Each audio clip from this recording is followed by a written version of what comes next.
What if I told you that one programming language can help you build website, create AI, automate boring tasks, and even land on a high-paying tech job? That language is Python. Welcome to day one of our 30-day Python challenge.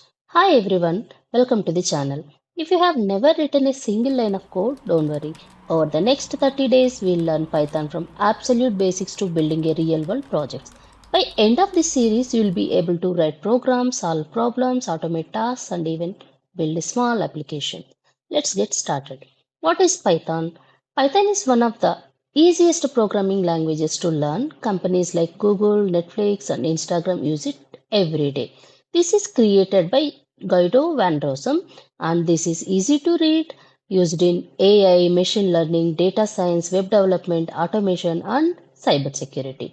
How do we install Python in our machines? First of all, go to this website and download Python and install it. Once that is done, add this to your path and then open terminal, type Python version.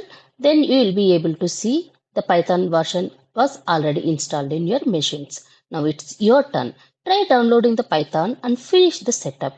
This is just a day one. Follow the series and by day 30 we will be building real Python projects. See you in the next lesson. Thank you.